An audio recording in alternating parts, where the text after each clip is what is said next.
तो कहते हैं कभी कभी बुरे कर्म में तुम्हें औलादे भी मिल जाती हैं, और ऐसी औलादे मिली थी इन शिवचरण गुप्ता को। ये शिवचरण गुप्ता सोनीपत के वृद्ध आश्रम में रहते थे। इनकी 3 बेटियां थी और कोई बेटा नहीं था, पर इन्हें बेटा ना होने का कुछ भी मलाल नहीं था। ये अपनी बेटियों में ही खुश थे। इन्होंने अपनी बेटियों को दिल लगाकर मेहनत कर कर पढ़ाया लिखाया और अपने पैरों पर खड़ा करा, और वो अपने अपने काम के लिए शहर चली गई। लड़कियों के शहर जाने के बाद शिवचरण गुप्ता और उनकी धर्म पत्नी अकेली पड़ गए, और अकेली पड़ने के बाद जब इन्हें कोई सहारा न मिला तो ये सोनीपत के एक वृद्ध आश्रम में रहने लगे।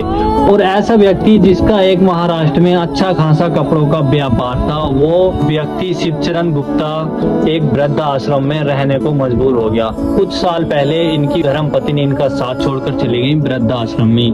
और हैरानी करने वाली बात ये थी कि 3 लड़की होने के बावजूद भी इनसे वो तीनों लड़की कभी मिलने नहीं आती थी, और ये अपने पास एक फोन रखते थे ताकि लड़कियों में से किसी एक लड़की का फोन आए और ये फोन सुन पाए, उनकी राजी खुशी ले पाए और ये अपनी राजी खुशी दे पाए। पर ऐसा नहीं हुआ। शिवचरण गुप्ता धीरे धीरे बीमार होने लगे, और बीमार होने के बाद कुछ दिन पहले इनकी मृत्यु हो गई।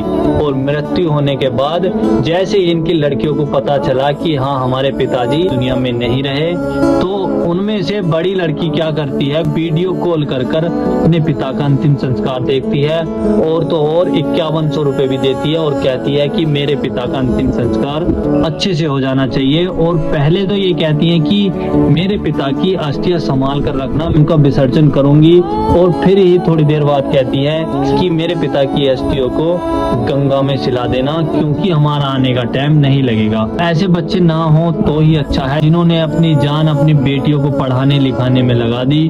उनके पास अंतिम समय में कोई भी नहीं था।